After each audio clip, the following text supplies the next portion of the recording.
Okay. જય ભીમ સાથીઓ, આજે આપની વચ્ચે એક વાત કરવા ઉપસ્થિત થયો છું.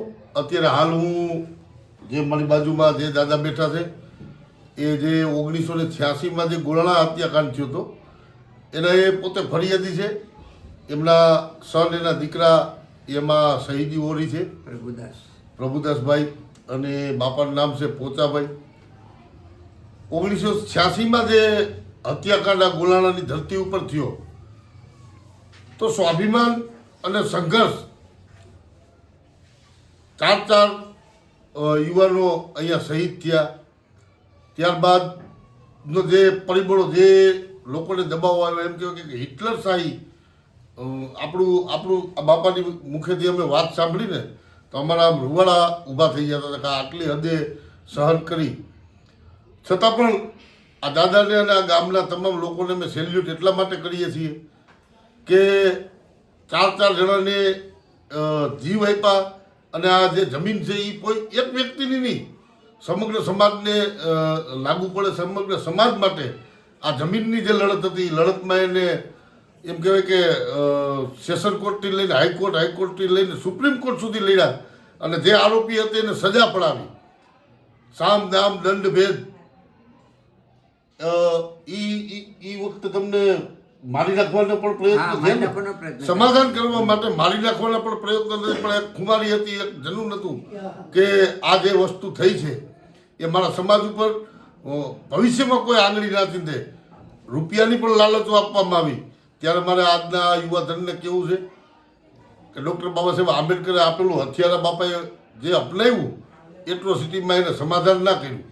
ઘણા પ્રયત્નો કરવામાં આવડો મોટો હત્યાકાંડ થયો હોય તો આપણે સ્વાભાવિક છે એક સબકલું થાય છે.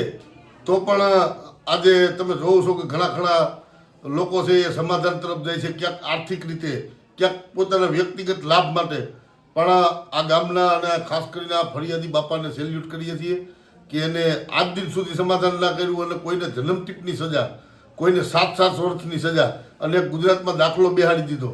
તો આપણે આ શીખ લેવાની છે કે કદાચ ને લાખો કરોડો રૂપિયા, શું અબજો રૂપિયા આવી જાય, પણ આપણા દીકરાને કે આપણા ભાઈને કે આપણા પરિવારને કે આપણા સમાજના કોઈને ઝાપટ મારી હોય અથવા તો એને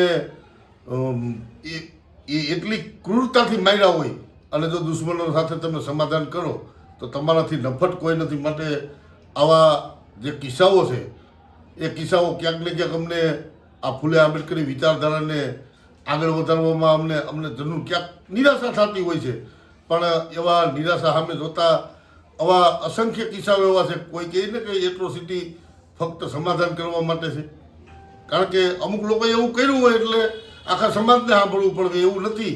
એટ્રોસિટી ક્યારેય ખોટી થતી નથી. બનાવ બન્યો હોય તો જ થાય છે. અને જીવતું જાગતું ઉદાહરણ છે આ ગોળાણાની ધરતીના તમામ યુવાનોને અમે સેલ્યુટ કરીએ છીએ અને આભાર વ્યક્ત કરીએ છીએ કે એને એના દીકરા ખોયા છે ને તોય સમાધાન નથી કર્યું. ઢગલા મોટે પૈસા મારી નાખવાની તૈયારીઓ સાથે મિટિંગો થતી તોય આ બાપા અને આ આખું જે પરિવાર છે અને આખો સમાજ દગ નથી દીધો. અને સેલ્યુટ છે આવા લોકોને. પણ જે ડૉક્ટર બાબા સાહેબ આંબેડકરના રોટલા ખાતા હોય અને બંધ મહિને સમાધાન કરી દે એવા નફટનું આમાં કામ નથી. જય ભીમ, જય ભારત.